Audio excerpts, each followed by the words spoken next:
Olá, olá, muito boa tarde a todos, bem-vindos a mais um Ex de Sofia. Olá, Joanita, bem-vinda. Olá, boa tarde, sejam muito bem-vindos a mais um Ecos. E hoje temos connosco o diretor da Nova Acrópole de Almada, o Rafael Pereira.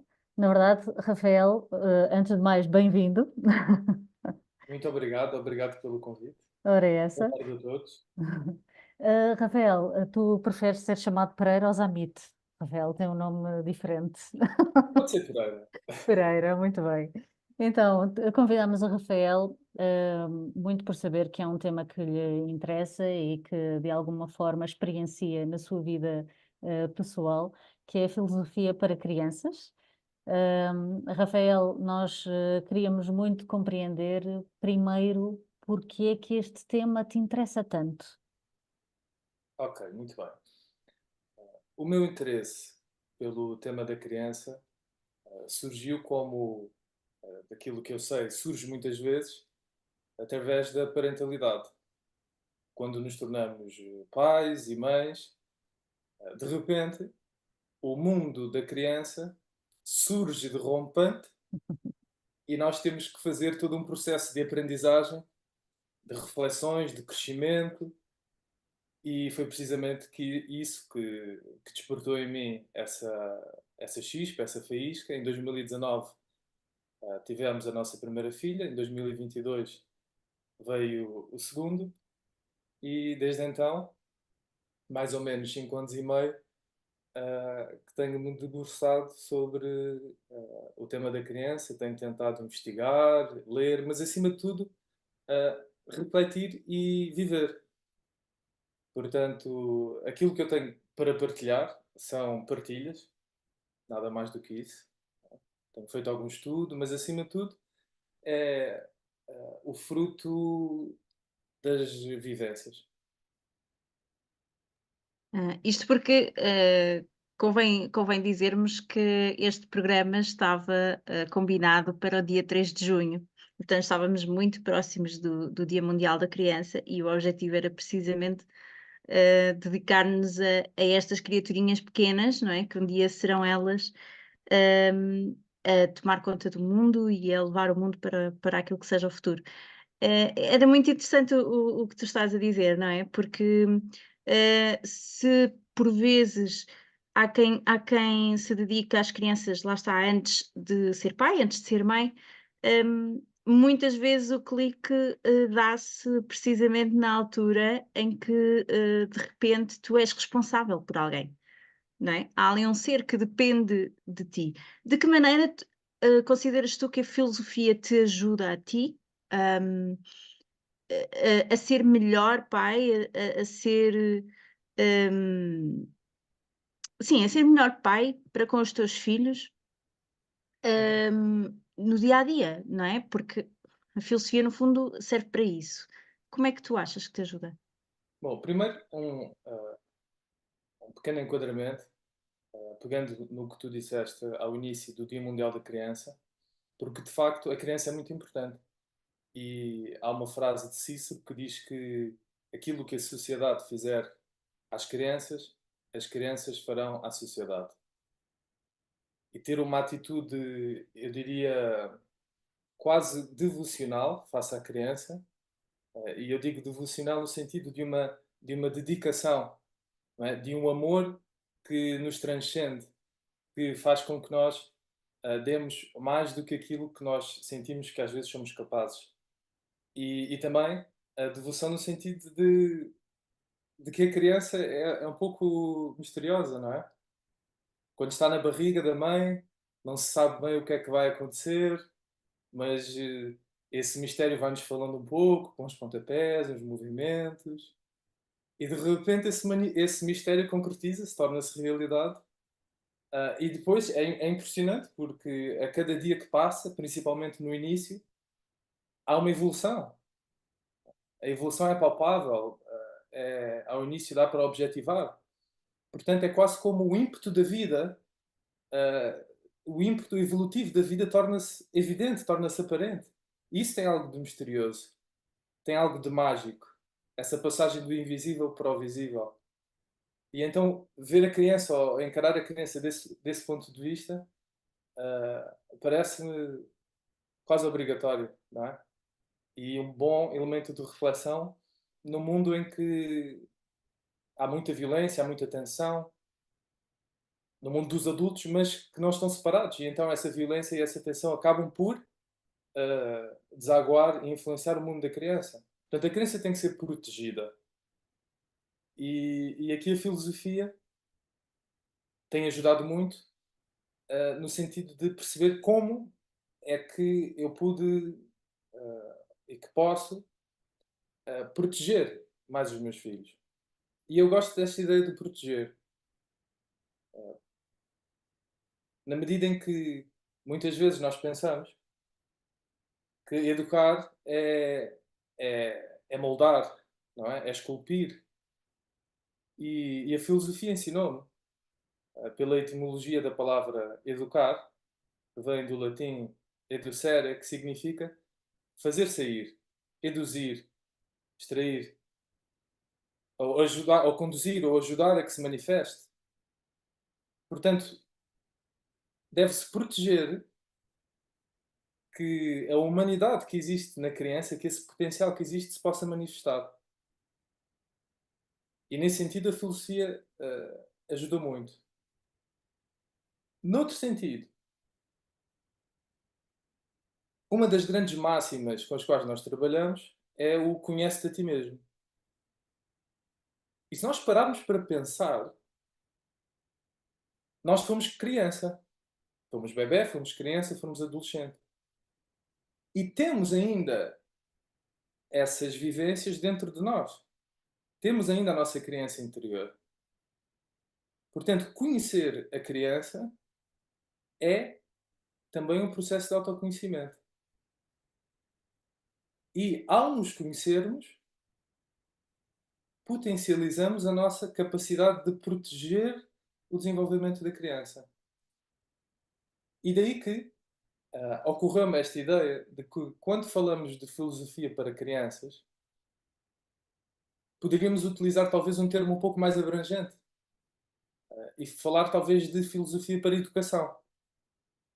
Porque a educação não é exclusiva à criança. A educação é para o adulto e para a criança. E então, e utilizando este termo mais abrangente, podemos criar uma mentalidade em que integramos no mesmo processo a criança e o adulto. Porque não há separação, na verdade. Não é? O processo de educar uma criança passa a ser necessariamente por um processo de autoeducação. E isto foram ideias que a filosofia, sem dúvida, contribuiu para eu ir elaborando e formando na minha mente. E, Sara, Desculpa, desculpa, diz. deixas-me só aqui agarrar numa coisa que estás a dizer, Rafael, porque eu acho que é muito, muito importante. Há uma palavra que tu usaste e usaste 2 ou 3 vezes, que eu acho que é mesmo muito, muito importante de se clarificar. Isto, sendo muito honesta, agora que também sou mãe, é sempre uma grande discussão o que é proteção, o que é proteger. Eu gostaria que clarificasse um bocadinho o que é isto de proteger, porque quando nós usamos, podemos usar para muita coisa. Gostaria que tu explorasses um bocadinho isso. É uma ótima questão, não é? E é uma daquelas questões que às vezes polarizam e que não tem problema nenhum. Eu, quando digo proteger, falo de criar um veículo, um meio saudável, coerente, autêntico, através do qual a criança possa expressar o melhor de si própria. Para mim, essa é a ideia de proteção. Porque a criança, quando chega, vem com elementos que precisam de ser educados, não é? E outros que precisam de ser estimulados. Nós todos conhecemos as histórias das crianças selvagens, não é? Que perdem-se na selva e são encontradas com 3, 4, 5 anos, e as consequências desse tempo fora do contacto humano são depois irreversíveis. Logo, não há dúvida nenhuma de que há algo na criança que precisa de ser educado. E para mim, proteger não é o sobreproteger, não é o mimar, apesar de que a criança precisa de amor, a criança precisa de gentileza.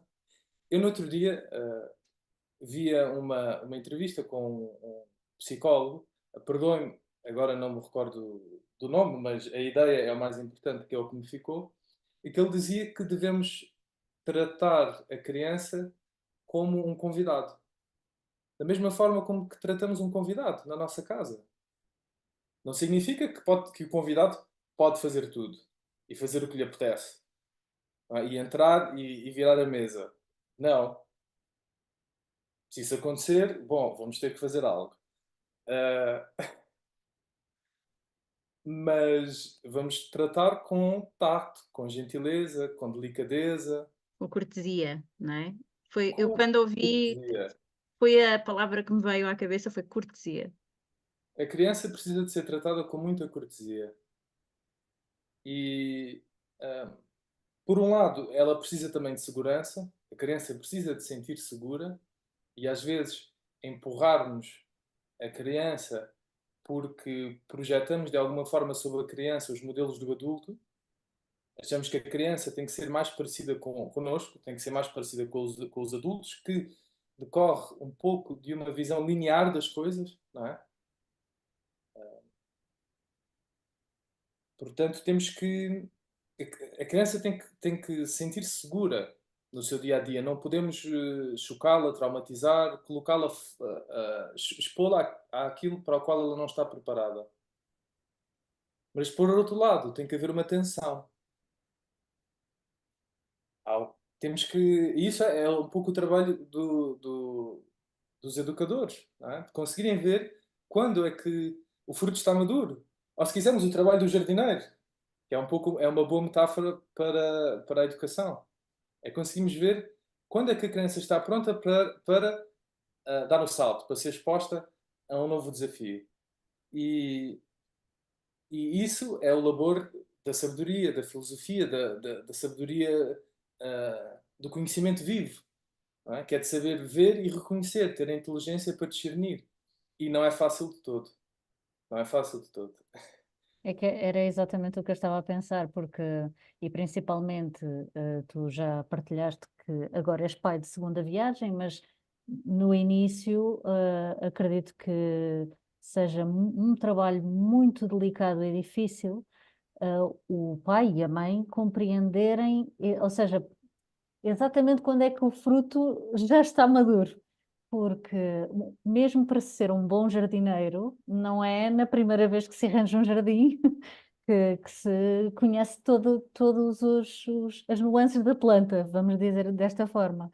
Ou seja, que até que ponto é que há espaço para os pais errarem, que erram certamente, mas hoje em dia eu sinto que os pais também são muito automaticamente penalizados.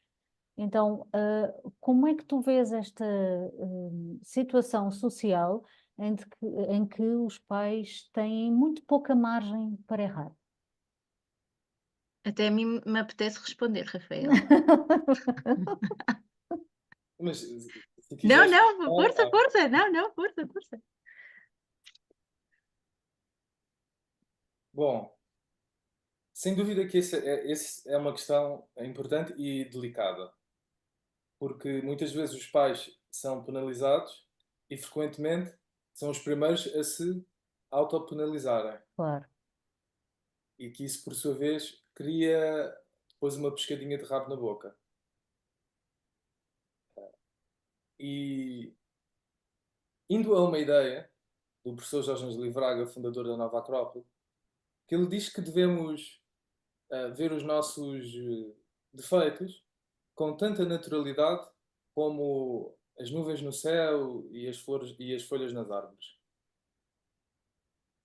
Essa foi uma ideia que me ajudou muito, porque nós não somos perfeitos, os pais não são perfeitos, principalmente num processo em que estão de educação dos próprios filhos, porque aquilo que eu tenho observado é que acaba por haver uma ressonância, uma relação entre a nossa criança interior e os nossos filhos. E muitas vezes, nos meandros dessa relação, há muitos becos sem saída, há muitas portas espelhadas, há muitas paredes altas através das quais não conseguimos ver. Temos que encarar esse processo com humildade, acima de tudo. Com humildade de ouvir aqueles que têm algo a dizer sobre o tema, que conhecem. Evitar um sentido de possessão sobre os filhos, isso é muito importante. Entender que os filhos são da vida, de alguma forma, e nós somos o veículo, somos o meio ah, através do qual eles podem se manifestar e podem chegar à vida e tornarem-se seres humanos completos. E, acima de tudo, haver mais compreensão no geral, não é? Porque essa pergunta acaba por remeter para um ambiente mais abrangente da sociedade como um todo. Hoje em dia, os dedos estão sempre no gatilho. Há mais pequena coisa, disparamos. Não. E tem que haver mais compreensão. Ouvir as educadoras também ouvirem os pais, ouvir os pediatras ouvirem os pais. Ou seja, haver mais diálogo, mais compreensão. E talvez seja a própria criança o elemento que pode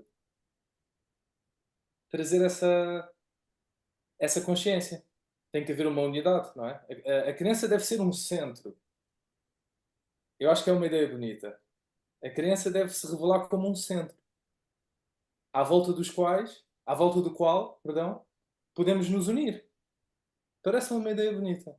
E aí, quer dizer, quando há união, há mais compreensão imediatamente. Há mais flexibilidade. Há menos julgamento. Bem que não é assim tão fácil, não é?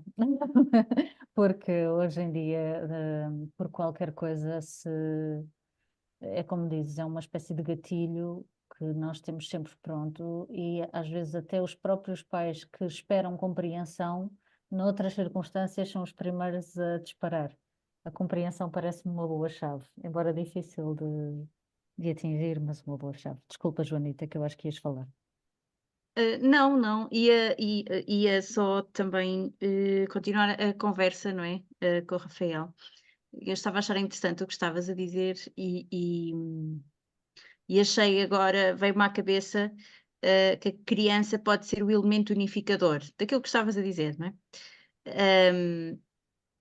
Em que medida é que a filosofia pode realmente ajudar esta criança que está em desenvolvimento? Não estou apenas a falar, obviamente, trouxeste imensas ideias fantásticas, nomeadamente aquela ideia de que nós nos revemos e muita da educação que nós damos aos nossos filhos vem daquilo que foram os desafios para nós e que nós sentimos como faltas ou como excessos, dependendo dos casos, mas que necessitamos de dar, o que não quer dizer muitas vezes que seja isso que os nossos filhos necessitem, porque são pessoas diferentes, são indivíduos diferentes, tal e qual como estavas a dizer.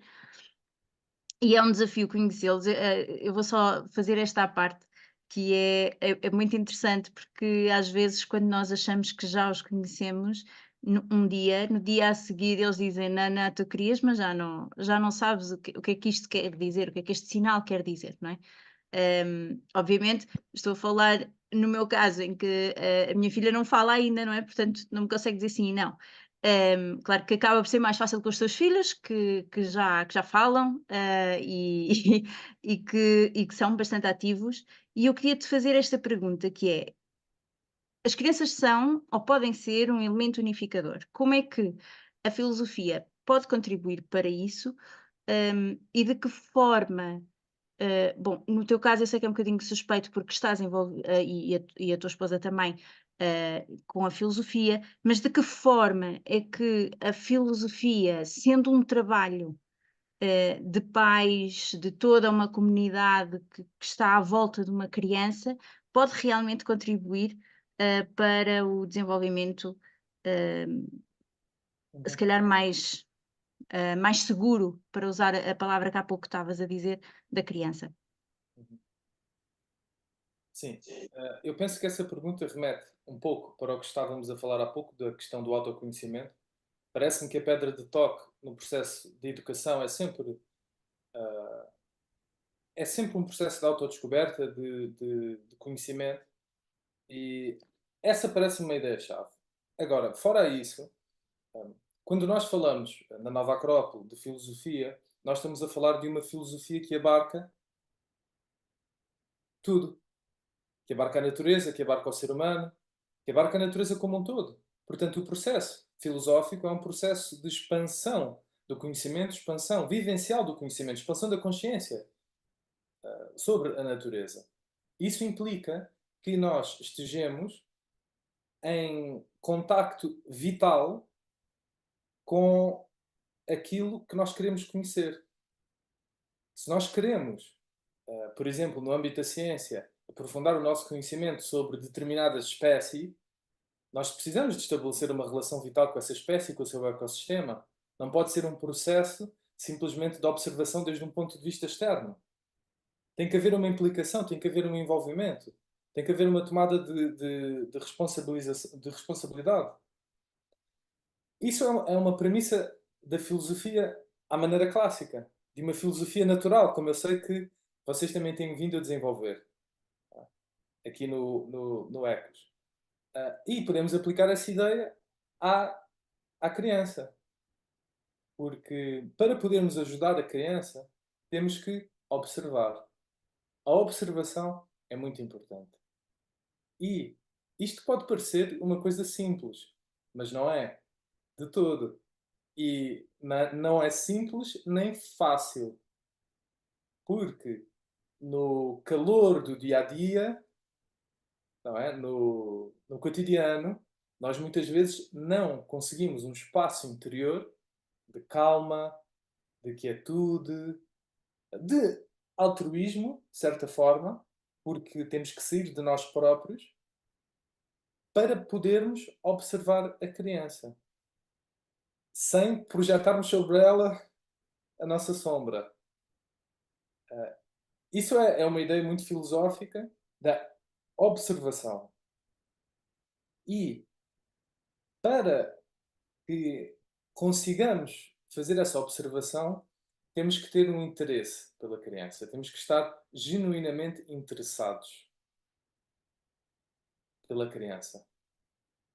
E para que consigamos estar interessados, temos que amar a criança. Isto é muito importante. E é preciso dizê-lo com todas as letras e sem qualquer vergonha. Temos que amar a criança.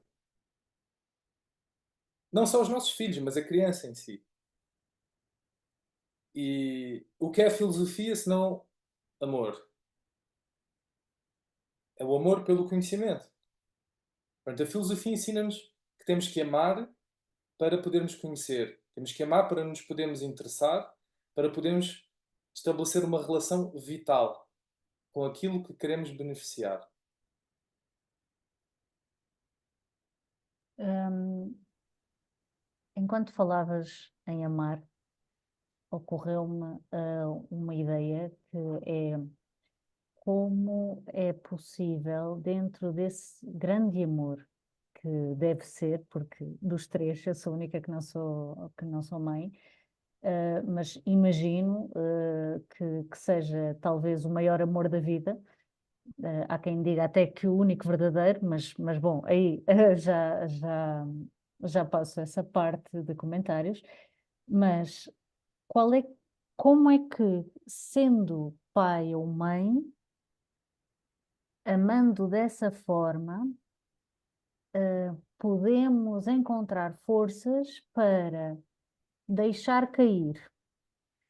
Porque, na minha forma de ver, educar e mesmo até a própria proteção que falavas no início,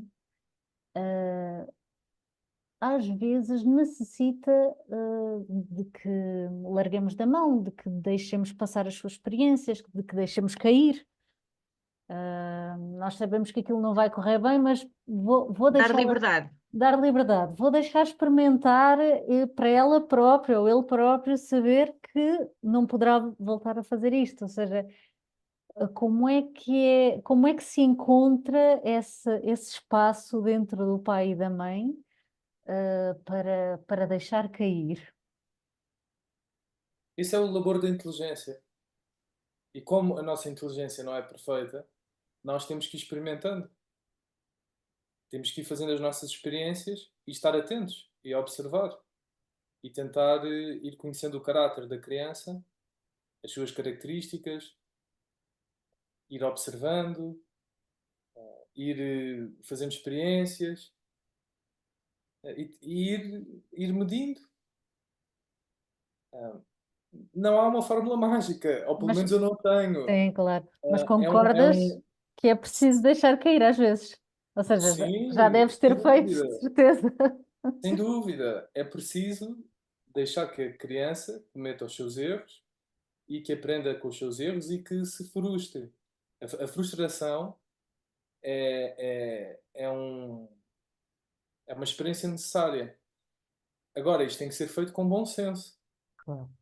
Não é? Tem que ser feito sem traumatizar, sem ferir, de uma Com forma amor, como acompanhada. falaste, não é? Com amor. Tem que ser feito com amor. E temos que evitar os desequilíbrios. Por um lado, a sobreproteção, por outro lado, também querer que a criança seja a super criança, Exato.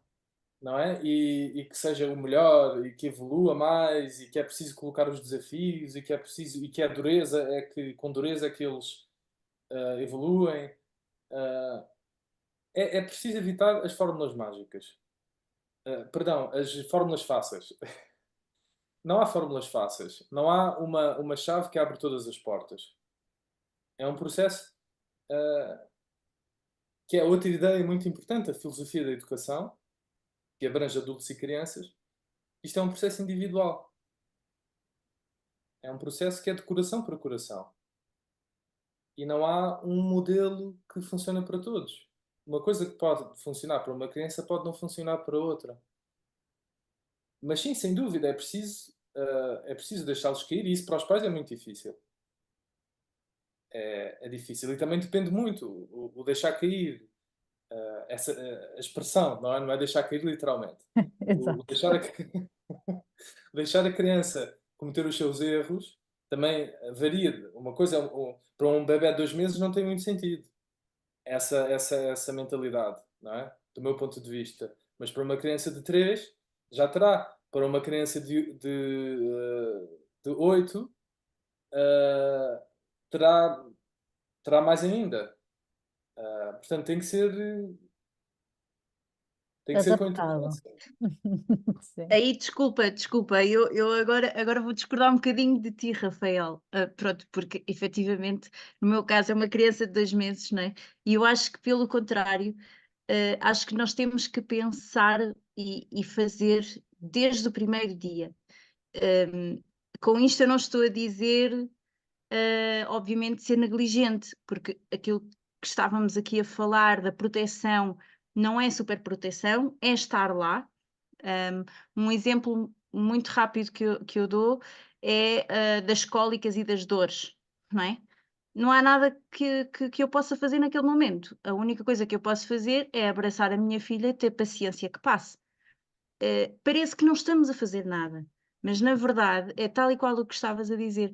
É o amor que nós pomos nessa relação, é o amor que pomos naquela situação em que um dia mais tarde aquela criança vai saber que pode contar com o pai e com a mãe quando tiver um problema e que é ela que tem que resolver, tem que ter paciência que as coisas acabam por se resolver. Uh, é só neste sentido, ou seja, há coisas que efetivamente com a idade os desafios vão acontecendo, não é? E se calhar faço já aqui também um desafio, que os desafios são bons serem colocados, tal e qual como estavas a dizer há pouco, sempre na altura certa. Portanto, o educador tem que estar atento àquela criança, conhecer aquela criança, entregar-se à educação daquela criança para poder então colocar os desafios certos na altura certa. E eu gostava que falasses um bocadinho sobre isto, do que é que significa realmente colocar um desafio, não é? E tu teres que estar de alguma forma preparado para o inesperado, porque muitas vezes, mesmo quando pensamos em quase tudo, há sempre qualquer coisa que falha. Como é que o desafio é realmente importante para a criança, porque estamos a ensinar a criança a ser desenrascada, mas como é que o adulto deve fazer de forma a que aquilo que se está a tentar ensinar não fique pelo caminho, por algum receio, entretanto, que possa aparecer? Sim, isso é uma pergunta complexa, não é? Desculpa, tenho um E hábito de as não, não, fazer. tudo bem, e muito difícil de responder. Ahm, mas o que eu posso refletir é que tem que se criar um ambiente controlado em que a criança possa fazer as suas experiências e seja desafiada. Porque o adulto está num ponto de consciência qualitativamente superior ao da criança. Ou, se quisermos, tem capacidades que a criança ainda não desenvolveu. Tem uma visão mais abrangente. Consegue compreender objetivamente coisas que a criança não consegue objetivar, que tem medo. Então é preciso tentar criar um ambiente controlado, seguro, no qual a criança possa ter a experiência que vai permitir evoluir. Por exemplo, uma criança que tenha um pouco medo de cães.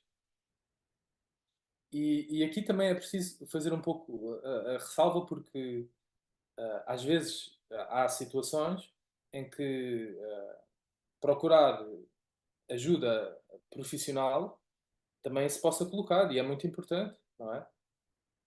Eu estou a refletir, eu não sou psicólogo, não sou educador, e temos que considerar, enquanto pais, temos que utilizar os recursos que nós temos. E por isso é que a tal compreensão e a comunicação é muito importante. Portanto, os pais também têm que sentir que lá está, não têm que ter o complexo de Atlas, que têm que levar tudo sobre os seus ombros, e que não precisam de ajuda e que não precisam de conselhos. Precisamos, às vezes, precisamos. Isso não significa que. Eu estou-me a desviar um pouco, mas vou já voltar. Isso não significa que a criança tenha um problema. Porque a criança, do meu ponto de vista, vem com algo que já é seu. E sobre esse algo com o qual ela chega, os pais, a única coisa que podem e devem fazer é aceitar e trabalhar com isso.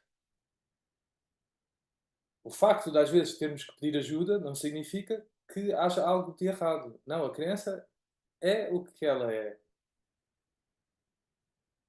Ah, por outro lado, regressando à tua questão, uma criança que tenha medo um pouco de medo de cães, não vamos colocar a criança no, no parque, não é? Então os cães todos a correr e a brincar e aos trambolhões, isso pronto, é o trauma, logo.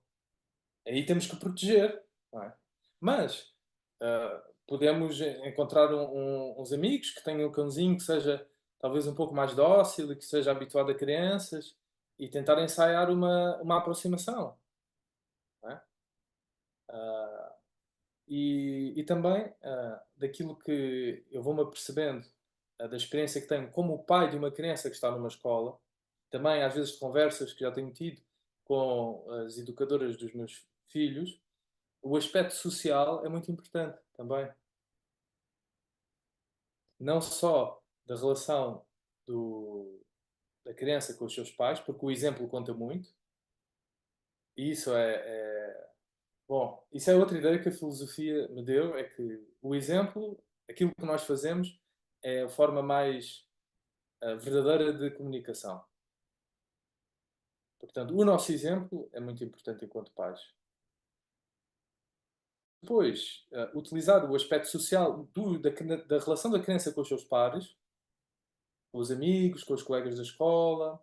Por isso é que a escola, nas mãos de educadores capazes, é uma ferramenta muito boa e é um ambiente com o qual cujos pais não têm acesso. E não devem ter. Porque eu sou apologista de que tem que haver. São esferas diferentes. E que a casa e a escola devem ter uma relação saudável e de diálogo e de comunicação, mas eu vejo que às vezes os pais têm um pouco de dificuldade com isto. É que os pais, naturalmente, querem quase que fundir uma na outra e que haja 100% de transparência. E eu não acho que tenha de haver 100% de transparência. Tem de haver comunicação honesta.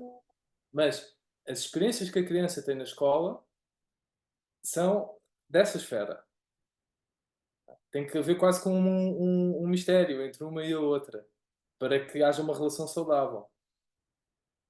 E de facto, o trabalho dos educadores nas escolas é muito importante porque tem essa ferramenta social. E hum, essa dimensão social é outra ferramenta que permite ajudar a criança a ultrapassar as suas dificuldades através de uma lógica de complementariedade. Porque as crianças são diferentes. E sendo diferentes, talvez algo que falta a uma criança, a outra tem. E aí podem-se criar sinergias e exercícios e atividades que seguramente os educadores desenvolvem e têm, e seguramente que há toda uma literatura à volta disso, para ajudar as crianças a ultrapassarem as suas dificuldades. E, só para terminar, regressar outra vez um pouco à ideia, mas desde este ângulo, do diálogo e da compreensão. Porque, de facto, quando há isto eu já experienciei e posso afirmar que para mim é verdadeiro, quando há uma verdadeira sinergia à volta da criança, uma vontade, uma união de vontades para o benefício de uma criança que possa ter alguma dificuldade, isso tem um efeito multiplicador, não é? Isso ajuda muito mais, tem um maior impacto do que se forem só os pais a tentarem. Há uma imagem que impactou-me muito. Há um filósofo indiano, Gina Rajadasa, que escreveu um artigo sobre a criança desde um ponto de vista espiritual. E ele, nesse artigo, dá-nos uma imagem que sintetiza como deve ser a relação entre a casa e a escola. E ele diz que essa imagem, ou essa forma, é a elipse. Porque a elipse unifica dois centros, integra dois centros. A elipse, não é? A linha da elipse, em cada ponto dessa linha, a soma para os dois centros mantém-se constante. Numa extremidade está mais perto de um centro, noutra extremidade está mais perto do outro centro. Mas está sempre em contacto com os dois centros. E eu acho que é genial essa imagem,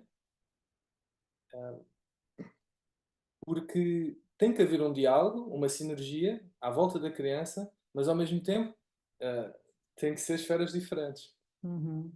E uma potencia a outra, não é? De alguma forma, ou seja, vai, quando está de um lado, apesar de estar mais longe, dá ferramentas que a outra não dá e vice-versa.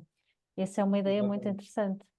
Ahm, Pegando nesta tua afirmação e ideia que eu penso que é realmente boa, que é a escola e a casa serem dois centros e não apenas um, até porque tu estavas a dizer, eu não sei se é bem essa ideia que se tem, que os pais querem fundir.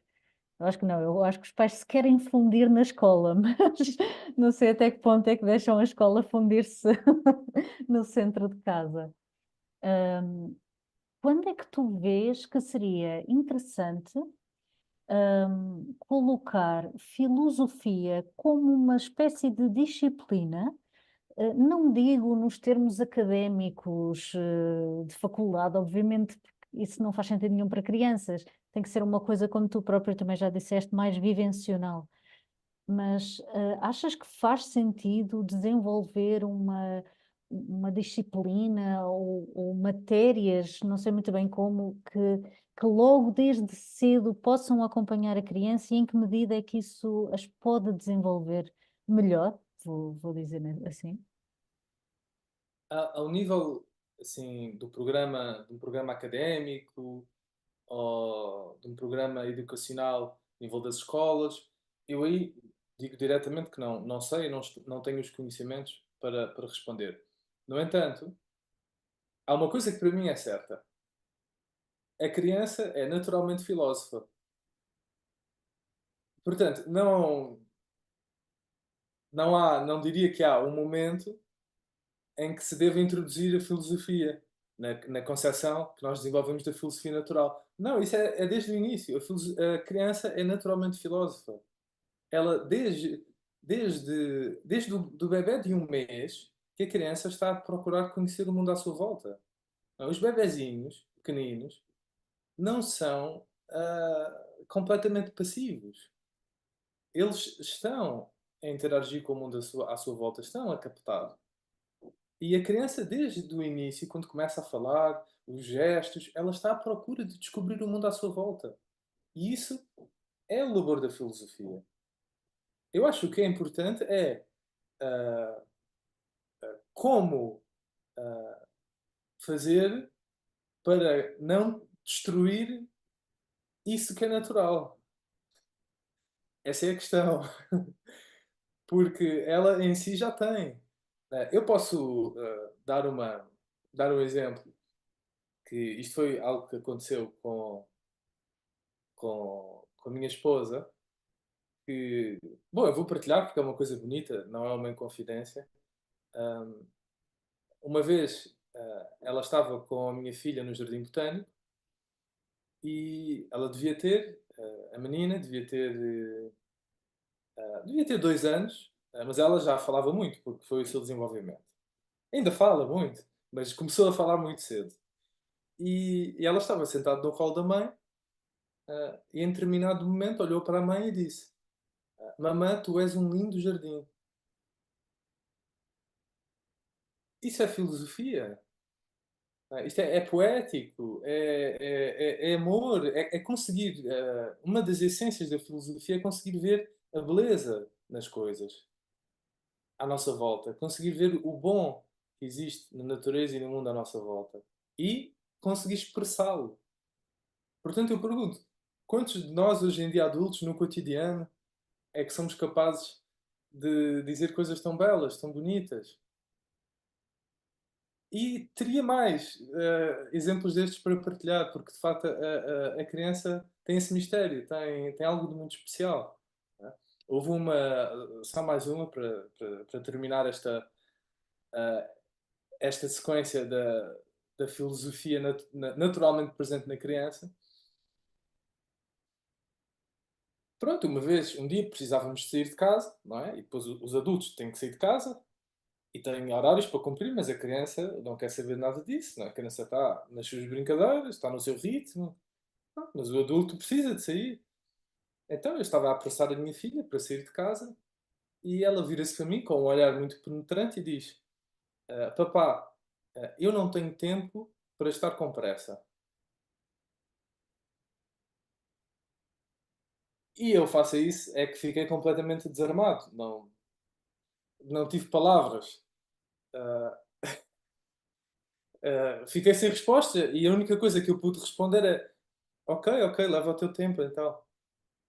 Ah, e Não, que é uma ideia filosófica. é Ah, espetacular. Mas não, é maravilhoso mesmo. Maravilhoso. Mas, e tu a imaginar a tua filha a dizer isso com toda a naturalidade, não é? Sim, Hum, espontaneamente, espontaneamente. Ah, e uma vez disseram, mas isso foi algo que ela ouviu, e ela até pode ter ouvido, mas ela disse-o num contexto certo, no momento certo e com uma intenção. Sim, sim, sim.